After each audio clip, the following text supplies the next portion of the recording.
My name is Mia. I'm 30 years old, a biomedical researcher working at a biotech institute in Boston. I'm used to precision, logic, and strict lab protocols. But none of that prepared me for what was called a family dinner that night. When my father gently placed a thick folder on the table, I thought it might be insurance papers or property documents. But no, it was a loan agreement for $50,000 already filled in with my name as the co-signer. Before I could react, Ethan, my brother, grinned like it was nothing. Just sign it, Mia. We already set the appointment with the bank for Thursday morning. The room grew stifling. My eyes scanned the scene, the new tablecloth, crystal glasses, carefully cooked roast, and the tense stares behind forced smiles.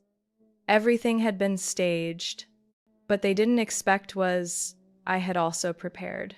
In the purse on my lap sat a one-way plane ticket to Seattle, departing the next morning. Have you ever had your family build a perfect trap around you? Pretending it's love, but really treating you like a walking credit card? Leave a comment if you've been through something like this.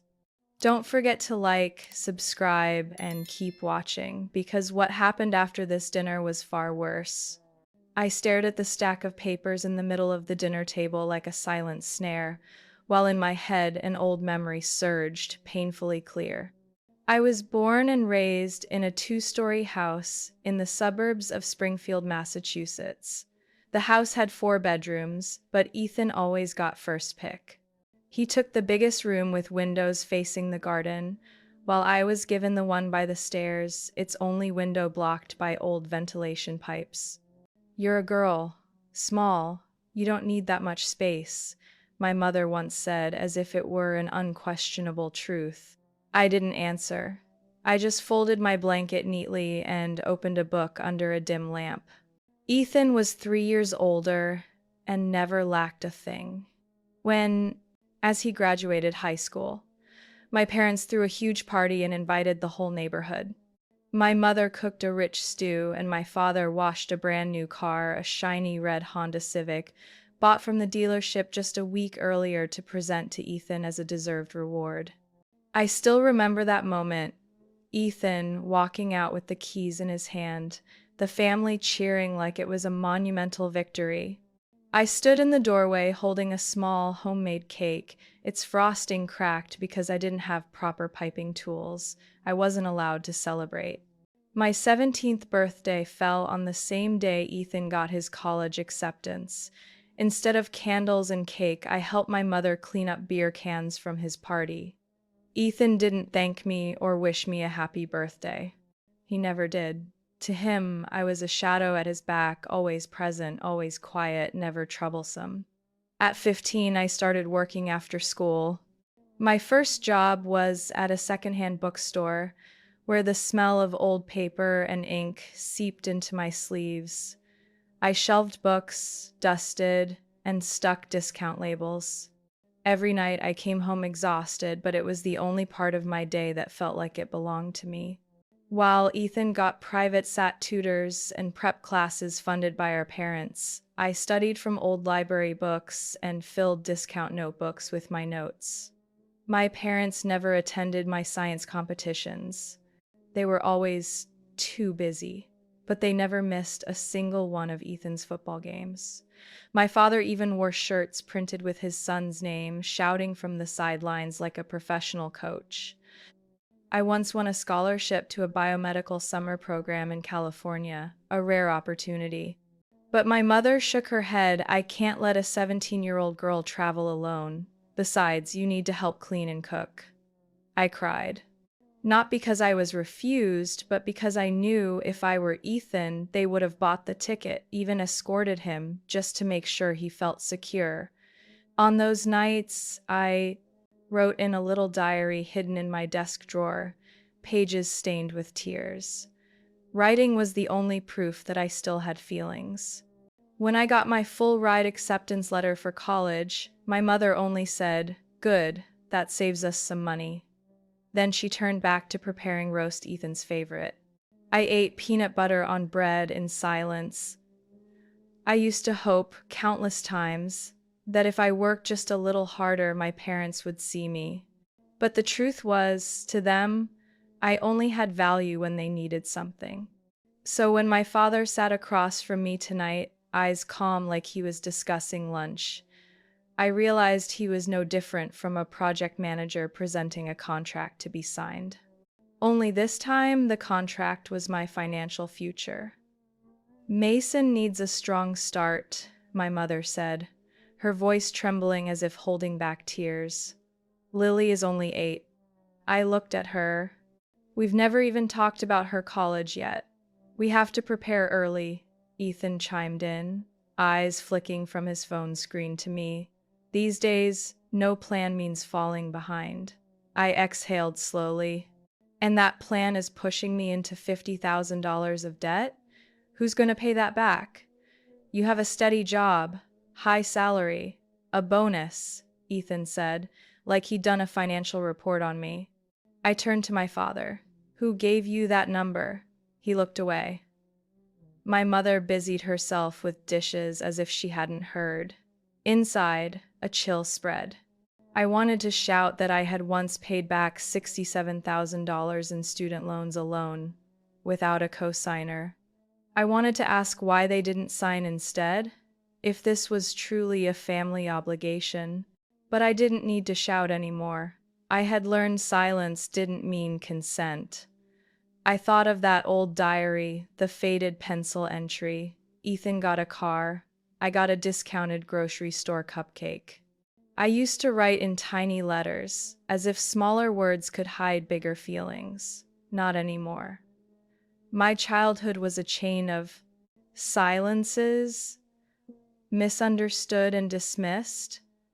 But tonight, when they thought I'd bow my head and sign like always, I simply smiled, set my wine glass down, and stood up.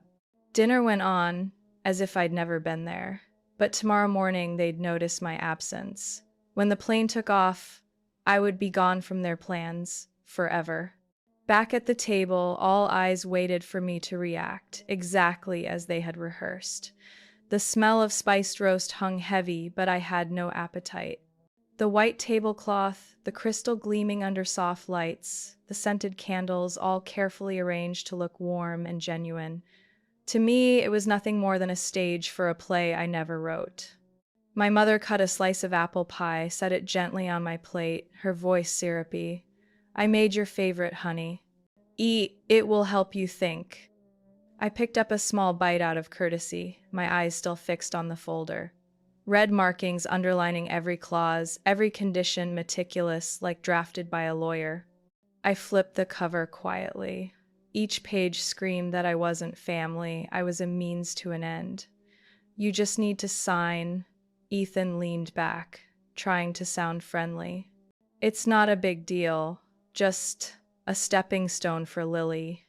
I glanced at my niece, perched on her chair, spooning ice cream, oblivious. Jessica, Ethan's wife, smiled at me, but her smile lacked warmth. She leaned closer, hand on the table like we were confiding. You're the only one the bank will trust. Ethan and I just bought the house. We still have debt. Then maybe you should have started saving for your daughter earlier, I said evenly, without softness. Silence dropped heavy. My father set his glass down, the clink of crystal on wood sharp. We don't blame you. But sometimes family needs to stand together, he said, his tone weary but commanding. I placed my fork down, and where was family when I juggled 3 jobs to pay tuition? Jessica pulled Lily closer. She's bright, Mia. With the right support, she could get into the best schools. I nodded. She is bright, but that doesn't mean I should jeopardize my financial future, because the adults failed to plan. My mother's eyes welled. Sweetheart, if you don't help, Lily won't have a chance. She's innocent, it's not her fault. I leaned back, voice low. Exactly, she's innocent. Which is why she shouldn't be used as an excuse for manipulation. Ethan forced a laugh. You've got that bonus, right? You don't need it right away. And that bonus isn't a secret. I cut him off. Mom texted Sylvia in HR. And her best friend's daughter, Lisa Moore, in IT illegally logged into my company's payroll system. That's how you knew. This was planned all along, wasn't it? My mother's hand trembled, fork clattering against porcelain. What are you saying? She stammered. It must be a mistake. Monday night, 6:42 p.m., IP trace to Dorchester. Accessed employee benefits portal. Viewed my bonus details. I checked the system logs. My father said nothing, but his eyes darkened. Ethan's composure cracked. So now you're spying on your own family? No, I replied evenly. I'm protecting myself. Jessica sighed, pushing her plate aside. You're overthinking. We're family. It shouldn't be this complicated. Because it's family, the hurt cuts deeper. Ethan leaned closer. Is this worth it? Making it a big deal? Lily's right here, watching. I looked at Lily. Her eyes were clear, uncomprehending. She was the only innocent one, pulled into a game that wasn't hers. She shouldn't have to witness this, I said, standing. And if you think using her gaze can manipulate me, then you don't know me at all. My mother rose quickly. Mia, where are you going? I don't want this family breaking apart over a misunderstanding. I let out a dry laugh. This family broke a long time ago, Mom. You just kept it hidden under a clean tablecloth and sweet words. No one stopped me as I walked out of the dining room. The clinking of glasses echoed behind, but to me, it was silence. I climbed the stairs slowly to my old bedroom, its paint peeling, walls scarred where I had cried countless nights alone. The small suitcase lay quietly under the bed. I pulled it out, opened the lid, and carefully checked my passport, plane ticket, temporary job contract in Seattle, and even the resignation letter I had already prepared. Inside me there was no fear, only a strange calm. Then came a knock on the door behind me. You'll regret this, my father's dry voice said. I didn't turn back. I've regretted enough already, just not about this. I left my parents' house late at night, a fine drizzle falling like a thin curtain. My long coat wasn't warm enough against the cold seeping through my fingers, but I didn't bother zipping it. My chest felt colder than the wind whipping through the empty street. Back at my small apartment, I brewed a cup of hot ginger tea and sat in front of my laptop, the screen reflecting a tired face and heavy eyes. What happened at that dinner kept me awake, but what weighed on me most was the question that wouldn't leave my mind. How did they know the exact amount of the bonus deposited into my account last week? That information had only been shared internally through a private email from the HR benefits department. No one outside the company had access. I had always believed I was careful with personal information, but clearly someone had gotten into the system. I opened the Access Manager for the internal benefits portal. Because I worked in senior clinical research, I had permission to view the access history of my personal account, including IP addresses used. In the log, alongside my own laptop logins, one line stood out. Monday, 6:42 p.m., unknown IP, location, Dorchester, Massachusetts. I blinked.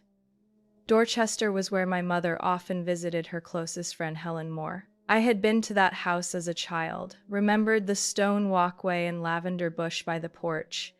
I hadn't been in touch for years, but my mother still went there. A piece of the puzzle slid into place.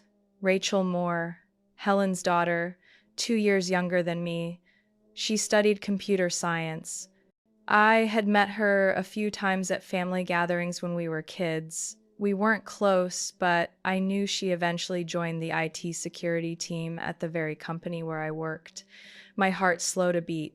I opened the company directory, typed Rachel Moore in the employee search. Her profile appeared, IT department, security group, Monday evening shift, 4 p.m. to 10 p.m., no doubt. The IP that accessed my records matched her shift. What froze me was the link between her and my mother. I sat still for a long time, not touching the now cold tea. They hadn't just tried to sway me with tears and sweet words. They had planned, pried, and violated my privacy by exploiting personal connections outside work. I needed confirmation, though every cell in me already knew. I called Sylvia, the HR benefits officer. Hello, Mia? Sylvia's voice was its usual cheerful tone. Hi, I just have a small question. Have you ever disclosed information about my bonus to anyone outside the company? A pause. Number. Of course not. Why do you ask? Did you talk to my mother last week? Or to Helen Moore? I've met Helen a few times at outside events, but no reason to discuss work. Her voice slowed. Why? Is something serious? I stayed quiet for a few seconds, then said softly, I think someone accessed my records without permission. Sylvia immediately turned serious. Send me the log. I'll have security check. I sent the information and hung up, but the unease lingered. I needed to hear it from my own source. I went back to company email, typed in the name Lisa Grant, a former teammate who now worked in security alongside Rachel. We weren't close, but had once collaborated on a project. I wrote briefly, without preamble. Lisa, let me ask directly Monday night, did anyone log into HR with admin access? If so, who and for what reason? 10 minutes later, her reply came, Mia, I can't say officially, but I understand why you're asking. There was an access to your bonus file at 6:42 p.m. Monday, from Rachel Moore's machine. No reason recorded. I don't know why she did it. I stared at the last line as if it might burst into flames. I don't know why she did it. But I did. I picked up the phone. My heart thumped like a war drum as I dialed Rachel's number. 3 rings, then a familiar voice. Hello, Mia? Hi, Rachel. Can we talk? She hesitated. Sure. What's going on? I think you logged into my payroll file Monday night. From Dorchester. Silence. You did it because my mother asked, didn't you? Rachel exhaled. She just asked me to check if it was true you got a big bonus. I didn't think. You didn't think what? My voice stayed even. This is private data. You have access for professional reasons, not to help your mom's friend spy on her daughter. I'm sorry, Rachel whispered, barely audible. I shouldn't have done it. But your mother said, you're the only one in the family capable of helping Ethan, that all their hopes rest on you. I'm not a walking ATM, I replied, my voice sharp as a honed blade. And my family has no right to force me to save anyone. I hung up before she could answer. My heart didn't ache anymore. Instead came emptiness. This wasn't a misunderstanding, not a rash mistake. It was a calculated betrayal, aided by a web of connections I once thought harmless. The more I thought, the harder my chest grew, like ground turned to stone after a long winter. They had examined every figure, every detail of my life, just to convince me that family comes first. But they forgot one truth: when you turn kinship into an investment, don't be surprised when others start calculating its worth. The next morning, I arrived at the office earlier than usual. The sun hadn't risen yet, and the air inside me was no kinder than the cold mist outside. I skipped breakfast. My first cup of coffee sat untouched and went cold. Something was wrong, I could feel it. The moment I opened my computer, my inbox blinked with alerts. An email from Janice in HR made me freeze. Mia, this morning we received a call from someone claiming to be your aunt. She said you're having mental health issues and need urgent leave. Can you stop by my office during your morning break? I leaned back in my chair, silent. It felt like someone had touched my skin without permission. This wasn't just a boundary crossed, it was dignity trampled. I went straight to Janice's office. She was drafting documents, her face serious, tinged with concern. "Mia, are you okay?" "I'm perfectly fine, Janice," I said. "Can you tell me more about that call?" She removed her glasses, nodded. "They didn't give a name, but said they were family. Asked about your mental state. Said you had a big fight with relatives showing withdrawal, insomnia, overworking." I laughed. A humorless sound. "Do you know last night I refused to co-sign a $50,000 loan for my family?" Janice frowned. "I'm guessing that wasn't small number, and now it's gone too far." She nodded, eyes sharper than usual. "This is a workplace, not a place for family manipulation. I'll report this to security and have your personal information locked down across the system." I nodded in thanks, throat tight, not with anger, but bitter sadness. That afternoon, while I was reading lab results, Margaret, the older colleague at the desk next to mine, leaned in, whispering low. "You know, someone called reception this morning. Also family. Asking if you're still working or if you've taken leave for treatment."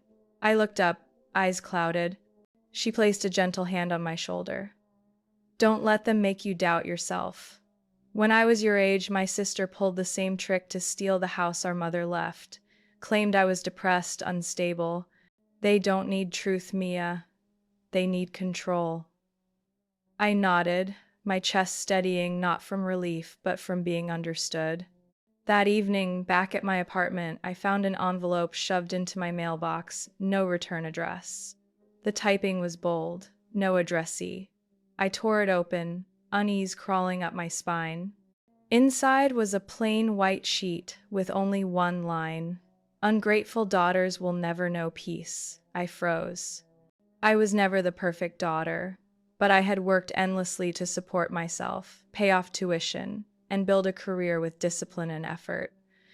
I owed no one, least of all my family, unconditional obedience. I carried the sheet inside, placed it on the kitchen counter like some foreign object. My hand trembled slightly. I didn't want to believe they could go this far, but reason would not let me deny it anymore. I called Rachel, my best friend from college, the only person in my life not tangled in the drama my family had staged. "Tell me what happened," she said the moment she picked up, her voice steady, as if she had already sensed something serious. I gave her the short version, holding nothing back. After a pause, she replied, "So they've moved on to what I call the community tactic." I frowned. "Community?" Rachel sighed. "Just wait. People from church, distant relatives, longtime neighbors, they'll all start chiming in with their little gentle reminders. Stuff like, 'You're a good person. Don't let money break your family apart.'" I fell silent. Not out of surprise, but because I suddenly recalled the looks I got last Sunday at church. Elaine, who once carried me as a baby, smiled stiffly, then turned away without a word. I had grown up in that church. Baked cookies for fundraisers, sang Christmas carols, stacked chairs after services. I never needed recognition, but I had believed it was at least a safe place. Apparently, it wasn't anymore. On Saturday morning, when I stopped at the little corner grocery store, Mrs. Peterson, the owner, and a friend of my mother glanced into my basket and said softly, "Some people still remember to put family first. They think of where they come from, not just money." I said nothing. I quietly placed a box of tea on the counter, scanned it, and paid with my credit card, the same card I had opened and managed myself, paying in full every month for 8 straight years. On the walk home, the wind whistled past my ears, but inside I felt calm like a frozen lake in winter. The whispers, the veiled comments, the anonymous notes, none of them shook me anymore. They only made one truth clearer. The more I stayed quiet, the bolder they became. No one believed I would stand my ground. They were used to seeing me at the far end of the table, nodding, smiling, being the good one. But being kind doesn't mean bowing my head.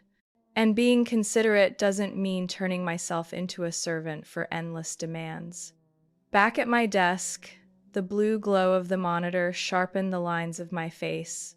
Patient data files for the research project remained unopened because my mind was caught on last night's anonymous note on Mrs.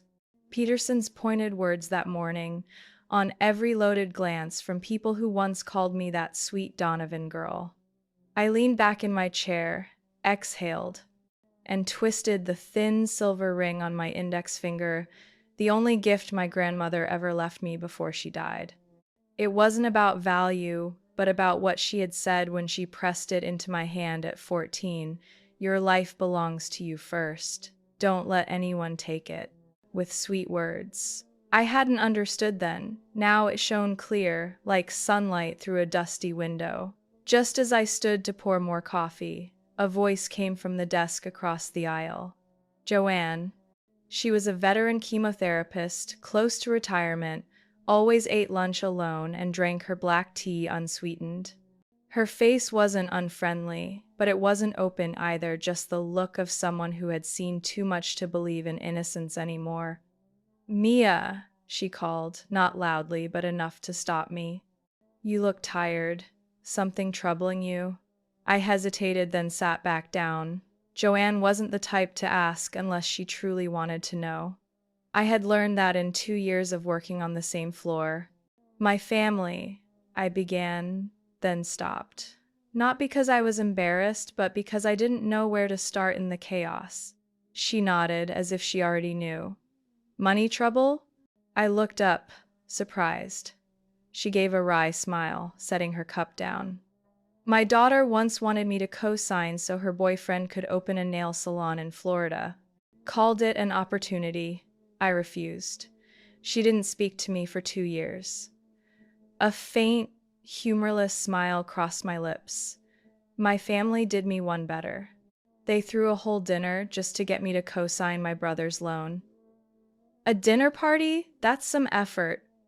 She chuckled, but her eyes weren't mocking. I told her everything. How they tracked my company bonus, how they fabricated stories about me being unstable, even the poisonous letter. She never interrupted, never offered empty comfort. When I finished, she quietly refilled her teacup. I once lost my home to my sister, she said evenly. She begged me to sign a temporary mortgage so she could cover a short-term business loan. I trusted her, because she was family, and I was the responsible older one.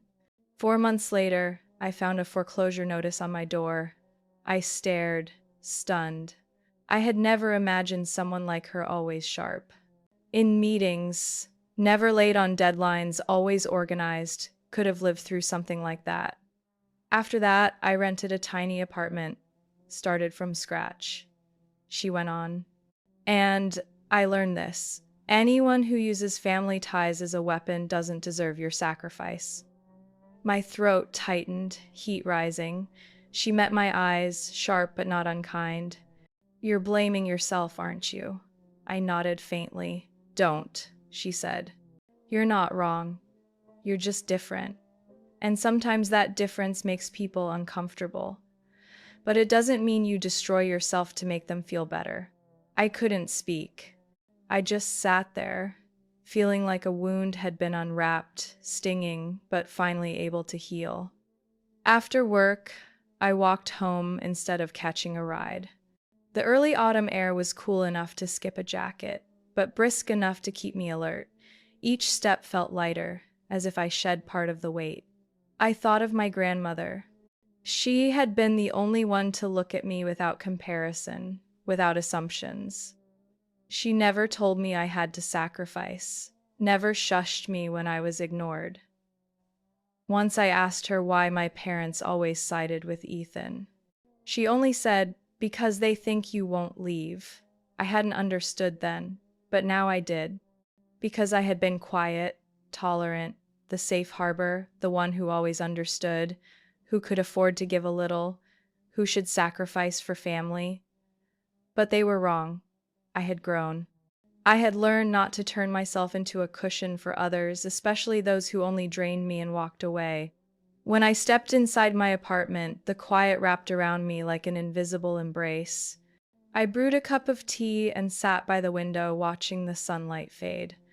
I didn't regret saying no, but one truth was clear. If I didn't act soon, they would keep going and might push even further than phone calls, anonymous letters, or church gossip. I sipped my tea, opened my laptop. An unread email waited. Its subject simple: internal opportunity, project transfer at Seattle branch, priority for senior staff. My hand hovered over the mouse. I didn't click yet, but inside I could see the first outlines of an escape clearer than ever. I sat before the screen, the lamplight casting my shadow long across the wooden floor. The cursor blinked over apply now. I didn't click right away. I stayed still for nearly 10 minutes, not out of hesitation, but because the feeling was so new, choosing a path that belonged only to me, untouched by anyone else's traps. The role matched my background perfectly. Seattle had been a dream since college, a city of research hubs, crisp air that kept you sharp. They needed someone experienced in Phase 3 clinical trials. That was exactly my work for the past 2 years. And they needed someone quickly. I applied. Quietly. Told no one. Not even my closest colleagues. Nothing on social media. This was mine. I booked a one-way flight for the following Wednesday morning. The company had already arranged a temporary apartment, with keys waiting at the office front desk on my first day. Every step was planned in silence. But to leave cleanly, I needed more than a suitcase of clothes. I began gathering evidence, not for revenge, but to protect myself if they pushed further. I reopened the muted family group chat. Scrolling back, each line stung like a pinprick. Ethan. She just got her bonus. Mom confirmed the amount. Mom, invite her Tuesday night. Dad will bring out the papers at dinner. Ethan, make sure Lily wears the white dress. She'll look cute. Sympathy works fastest. Mom, don't say it like that. She'll sign if she feels loved. I took screenshots, saved them as a PDF, named the file Lies Beneath the Tablecloth. Next, the system access log. Sylvia had sent me the official IT confirmation showing Rachel Moore's device ID used to break into my account. I printed it, along with Lisa's email verifying the time and IP address. Then I pulled out an old tin box from my closet, filled with journals dating back to age 12. At 16, Ethan broke the neighbor's window. Mom told me to take the blame because I had the face that looked sorry. At 18, I got an invitation to a biology summer program. Dad said, "We don't have money for nonsense like that." A week later, he took Ethan skiing with his friends. I didn't read it all. Just marked what I needed, evidence that the favoritism and exploitation weren't random, but a pattern running deep. Finally, I opened the voice recorder app. That night, when my father called me outside after dinner, I had left my phone in my coat pocket recording. His voice was low, sharp as a blade. "You think just because you can live on your own, you can refuse family?" My mother's voice followed, softer but calculated. "Mason isn't guilty. If you don't help, how will she feel when she learns you turned her away?" Ethan added, "Just sign, Mia. If things go well, no one touches your money. And if they don't, well, if a sister won't help her brother, who will?" I saved the recording under a private password, transferred everything onto a small external drive tucked at the bottom of my suitcase. No one would guess I was carrying more than clothes and a laptop. In the days that followed, I lived as if nothing had changed. Showed up on time, wrote reports, said thanks when someone brewed coffee, but inside, each step was a chess move. I bought a new suitcase, light, sturdy, big enough for documents, laptop, journals, and a few keepsakes. I called my landlord, gave notice, asked to end the lease a month early. When he asked why, I simply said, I'm relocating for work. I scheduled a slow shipping service to send my belongings to Seattle, taking only what I truly needed with me. I bought a small notebook with a burgundy leather cover, a place to write. Things I couldn't risk storing on my phone. On the first page, I wrote, "Freedom doesn't wait for permission. Freedom is when you dare to walk away, even knowing those behind you will call your name with the cruelest words." I booked a shuttle to the airport, chose the earliest trip, so I wouldn't run into anyone. I also arranged for a bouquet of flowers to be delivered to Joanne's office on the day I left. The card simply said, "Thank you for speaking when I needed to hear it." Before bed, I charged all my devices, set up two-factor authentication for email and bank accounts, and scheduled my resignation email to send automatically. Everything was ready. When I turned off the light, the only glow came from my phone, displaying the reminder, "Flight to Seattle Wednesday, 7:10 a.m., Gate B4. I set it down and closed my eyes. No noise. No promises binding me anymore. Only the sound of my own heartbeat, steady, strong. The evening before my flight, I received a message from my mother. Short, without punctuation, without expression. "Tonight, 7 p.m. Come home for a while. Everyone will be there. No arguing, just talking." She hadn't written it outright, but I could feel the pressure in every word. They called it talking, but the tone reeked of command. I didn't reply. I had no intention of showing up. Yet, at 7:30, I found myself standing before the old house, the place where I'd grown up through dinners, where words floated like air, while favoritism weighed heavy as stone. The living room lights blazed through the window, more people than usual. I was right. They hadn't called me home just to talk. The moment the door opened, before I even stepped onto the rug, I saw them, my parents, Ethan, Jessica, Aunt Ruth, Aunt Linda, Pastor David from our old church, and even someone I vaguely remembered as Kevin, a distant cousin who worked at a local bank. Every gaze fixed on me, as though I were a lost child, dragged back for an intervention. They even called it that, an intervention, as if I were an addict needing rescue from myself. I closed the door behind me, slowly removed my scarf, kept calm. My father stood first, his voice low, trying for gentle. "Mia, we're glad you came. Everyone is here because they care about you. Nobody wants anything bad to happen." I sat in a single chair against the wall, apart from them all. "What exactly is supposed to happen, Dad?" Jessica gave a thin smile. "You just misunderstood. We only want to clear things up before this becomes a bigger crack." Ethan leaned forward on the table. "Family shouldn't break apart over stubbornness, you know." I stayed silent, waiting to see how far the play would go. Pastor David spoke softly. "Mia, the Lord teaches us forgiveness and to put the good of the community above selfishness. Your parents have prayed for you. They'd feel guilty letting you spiral further into isolation." I let out a faint laugh. "Spiral?" Kevin, the banker cousin, chimed in. "I don't interfere in personal matters. But because this loan has your name attached, I thought I should be here to make sure you understand. Everything is legal, no coercion. But if you sign, it would help Ethan's credit and secure Mason's chance at education." My mother dabbed her eyes with a handkerchief. "You don't understand, sweetheart. As parents, watching a grandchild without a future, it's unbearable."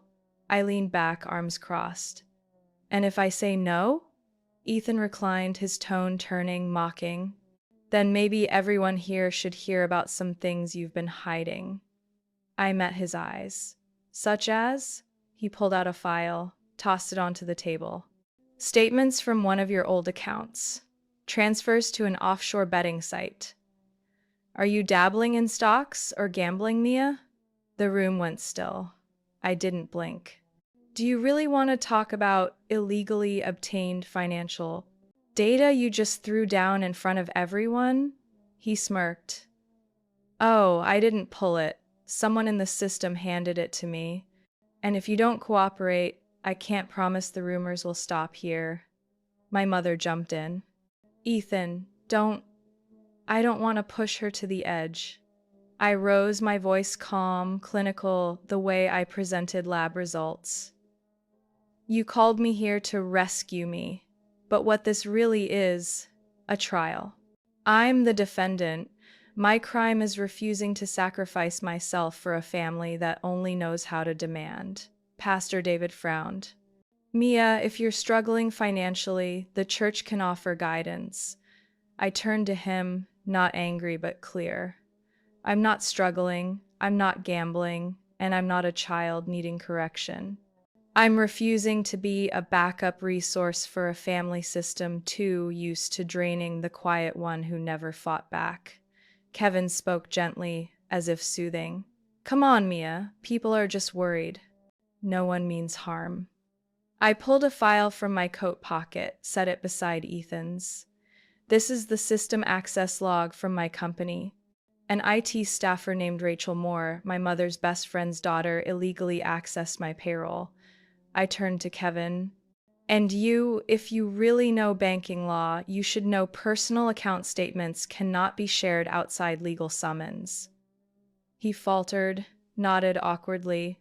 And this, I placed a small USB drive on the table, is a recording of my parents discussing how to apply gentle pressure, using tears and an 8-year-old child to trigger sympathy. Jessica lowered her head. My mother went pale. I pulled out my phone, read aloud Ethan's text to our mother from 2 weeks earlier. She's weak. Just get enough people to push, she'll sign. No one spoke. The clock ticked, loud in the silence. I looked at each face, the same ones that once called me our good little girl, then slowly wrapped my scarf back around my neck. I won't sign, I told my father, and I won't be silent anymore. I walked out of that familiar house without looking back. Behind the wooden door, I heard my mother's sobs break through, my father's heavy sigh. But no one followed, no one grabbed my hand. And I knew that was the first time I left without feeling I owed them anything. I hadn't even reached the gate when I heard the back door close. The way it shut heavy, final, sounded like they were convincing themselves they still held control. But the truth was different. This time, I left with absolute calm and the real cards in my hands. The next morning, I woke earlier than usual. Outside, light rain fell, cleansing.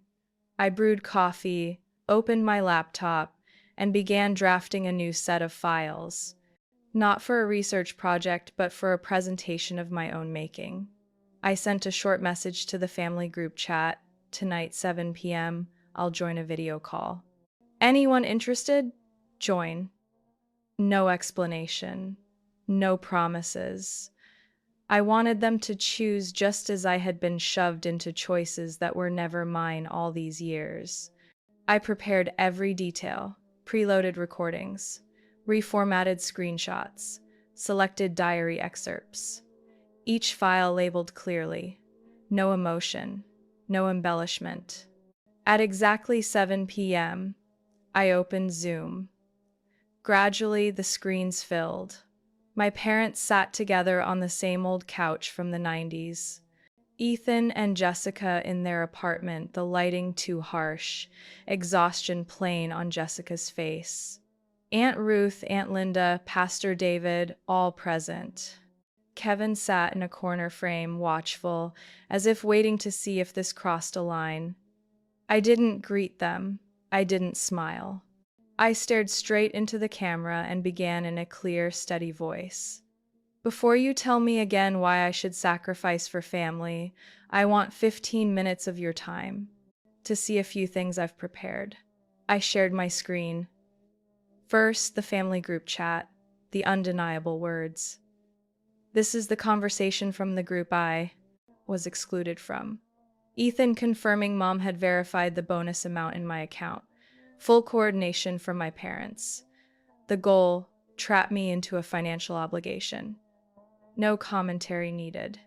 My mother dropped her eyes. My father's face stayed rigid, but his shoulders tightened. Next, I played the backyard recording. My father's voice, cold, spilling through laptop speakers. She's weak. Just push enough, she'll give in like always. On screen, Pastor David frowned. Jessica slowly turned to Ethan, her expression stripped of tenderness. I have another clip, I said, playing my mother's syrupy tone. Put Lily in a white dress. She'll look pitiful. Mia won't refuse. Jessica dropped her gaze, hands clenched in her lap. Now the third, I continued, opening Ethan's text to a gambling contact. Ethan, my sister just got a bonus. If I play it right, I can take more than half. Clear the credit cards, then have cash to gamble again. Mason's school can wait. The silence in the call was so thick, I could hear traffic outside my own window. I left the message on screen for a few seconds, then closed the share. I'm not a fool.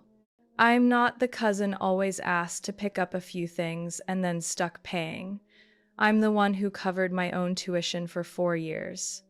The one who never got a graduation party because the family was busy throwing Ethan a birthday instead. I'm the only one in this family who has never asked for a dime. Jessica spoke, her voice hoarse. Ethan, is that true? He waved frantically. I was joking, Jess. You don't get it. Don't get it? Jessica's voice rose. You used our daughter as bait to corner your sister into signing a loan, then lied about tuition. And you wanted that money to gamble? My mother panicked. Jessica, please don't be upset. I didn't know Ethan planned to misuse the money. I smiled faintly, without malice. Then why did you have someone break into my company records, Mom? My father's voice rasped. We just wanted to check if you had the means. You're the stable one. No one asked if I wanted to help, I said. No one asked if I was tired, if I was struggling.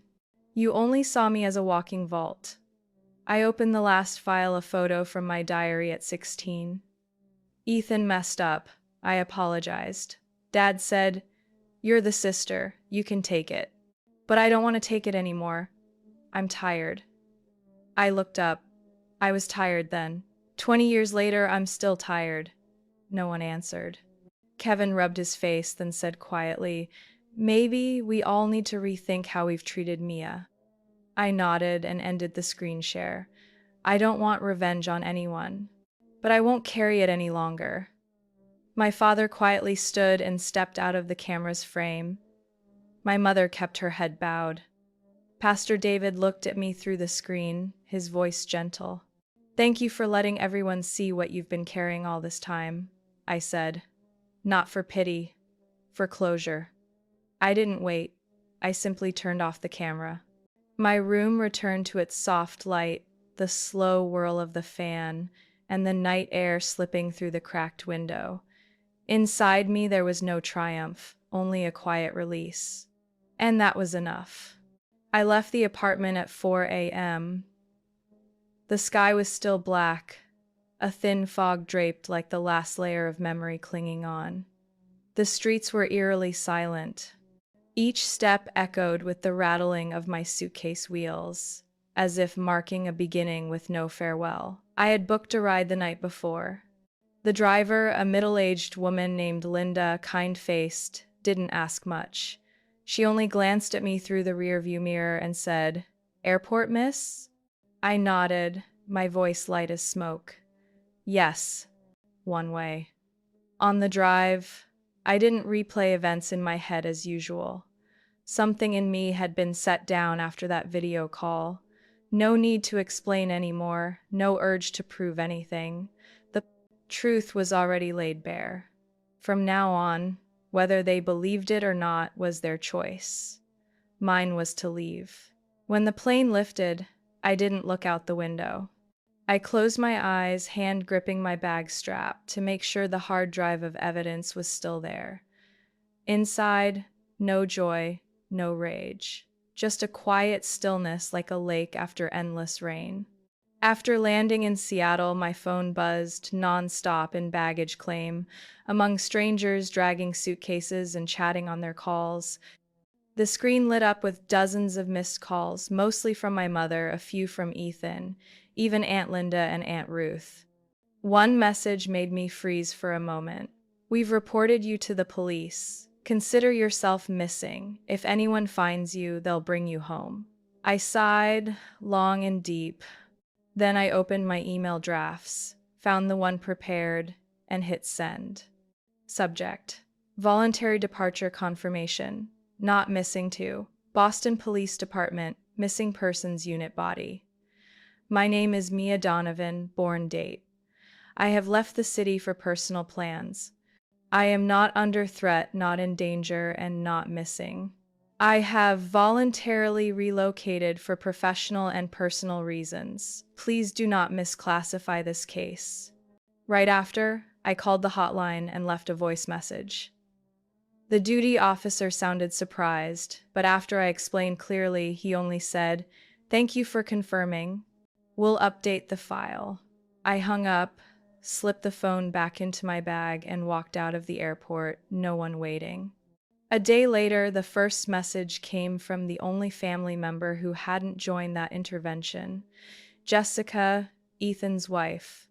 The woman who had sat in silence through many dinners, who called me sister out of polite habit, never warm nor cold. "I understand why you did it. Stay safe. If needed, I'll testify." Just one line. No exclamation point, no emojis. But to me, it was the first nod of acknowledgement I'd received. I didn't reply right away. I sat in the hotel lounge, watching mist blur the window, feeling lighter. Within days, responses trickled into my inbox from relatives. Some brief, "Thank you for clarifying." Others, like Uncle Henry on my father's side, wrote long letters, 5 paragraphs. "I never thought Ethan capable of this. Your mother shouldn't have let it go so far. You did right. Don't return unless you're ready." I saved those messages. Not to flaunt victory, but to remind myself that truth, however painful, still had value. That some people, even silent at the time, quietly acknowledged it when exposed. Ethan stayed silent. My mother sent one line after the police notified them I wasn't missing. "You shouldn't have done this. Your father isn't well. Lily is asking where Aunt April Island." I didn't answer. Not because I didn't care about Lily, but because I refused to be pulled back by an innocent child's question wielded as emotional leverage. My first days in Seattle were spent settling and arranging housing, starting my new job, meeting the research team. To them, I was just a supervisor with solid credentials. No one mentioned my parents. No one knew Ethan was my brother. No one asked why I relocated so suddenly. I entered a space where I wasn't defined by carrying anyone else. I bought a simple wooden frame and set it on my new desk. Inside, an old photo of me and my grandmother, outside a used bookstore when I was 12. Her hand rested on my shoulder. I held a thick dictionary, eyes glowing with pride. Beneath the frame, I taped a handwritten line in brown ink: "Your life is yours first." I read it every morning before work, a reminder that needed no repetition. A shield, small but steady, between me and the past that once bound me. I arrived in Seattle on a misty April morning. Raindrops tapped the taxi window like the city's whispering welcome. In the back seat, I hugged my small bag, the only possession that mattered, carrying nothing valuable except the freedom I had just won, after years bound by family demands. Now I had only myself, and that was enough. My apartment was in a quiet neighborhood north of the city, near Lake Union. Not spacious or fancy, but the window opened to a row of budding maples, and each morning birds sang in the backyard. I remembered standing on the balcony for hours that first day, breathing deep, as if learning to live again. The new workplace was a small startup specializing in financial consulting for independent women. On my first day, I wore an old beige blouse, hair tied back, with little expectation, just hoping not to be judged, not to be cornered. But walking into the office surprised me. No one scrutinized me. They simply smiled. "You're Mia, right?" "I'm Lauren, director of the analytics team," a tall, sharp-eyed woman in her 40s said, shaking my hand. "We're thrilled to have you. Your file was impressive, but I have to say, the way you wrote that investment risk assessment for middle-aged women really stood out. Practical, nuanced." I hesitated, then smiled faintly. No one mentioned my degrees. No one asked if I was married or had kids. They spoke only of my work. I felt seen as an independent adult, not an extension of family. I eased into life here, mornings at work, evenings exercising in the park nearby, nights reading under the kitchen's warm yellow light. On weekends, I volunteered at the community center, where young women, many single mothers or immigrants, learned financial literacy. I showed them how to read bank statements, spot investment scams, plan long-term savings. "Did you used to work in family finance?" a young woman named Raquel asked after class. I smiled. In a way, I grew up in a family where money was used more to control than to empower. That's why I want people like you never to be put in that position. I said no more. Those who had lived under the weight of owed money would understand. My neighbor was Evelyn, a widow in her 70s, living alone downstairs. She watered plants on her balcony whenever I came home, and we grew close through small conversations. "Are you all right living by yourself?" she asked once, inviting me in for tea. I nodded. I feel lighter, like I can finally breathe. She studied me a moment, then slowly nodded. "I understand. When I left my husband in 1984, people called me crazy, but if I hadn't, I wouldn't still be here. Freedom isn't always comfortable, but it is the truth." I didn't answer. I just held her hand. In that quiet grip, there was a deep understanding that needed no words. Each month, I sent a small amount of money into a savings account under my name, but set aside for Lily, my niece. I chose a bank in Seattle, with my own legal documents, making sure it never passed through my parents or Ethan. Even though Lily was still a child, I wrote a handwritten letter each time I made a deposit, noting the things I hoped she might use the money for someday: education, travel, or simply doing something just for herself. I didn't want her to grow up trapped in the same cycle I once was. If possible, I would be the starting point for something different. One afternoon, as the sun spilled gold across the lake, I sat on the small wooden chair on my balcony, a cup of hot tea in hand, watching the last rays of the day shimmer over the rooftops across the street. The faint ringing of a streetcar echoed from afar, children's laughter carried from the playground down the block. I leaned back, breathing slowly. No phone calls pressuring me, no demands for sacrifice. No one seeing me as property listed in a family ledger.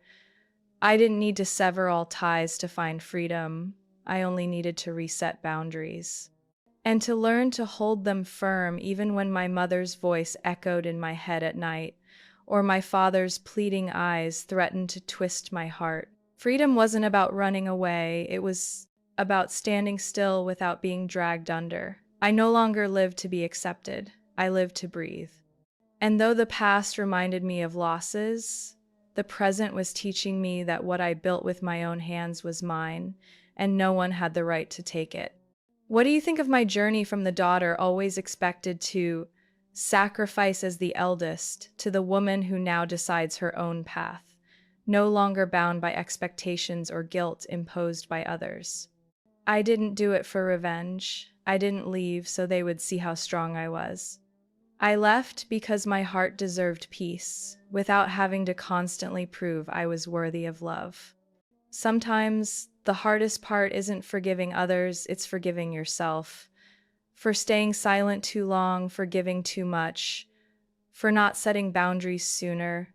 Yet it was through that pain that I learned freedom isn't about walking away from everything, but daring to choose what I truly deserve. And you? Have you ever had to choose between peace of mind and loyalty to family?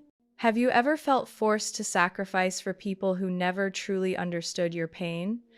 Share your thoughts in the comments, not just for me to hear, but so that others in the same situation will know they're not alone. And if stories like this speak to your heart, hit follow so we can keep exploring together the truths of family, forgiveness, boundaries, and love that's real. Because sometimes strength isn't about reclaiming what was lost, it's about having the courage to walk forward, carrying your self respect intact.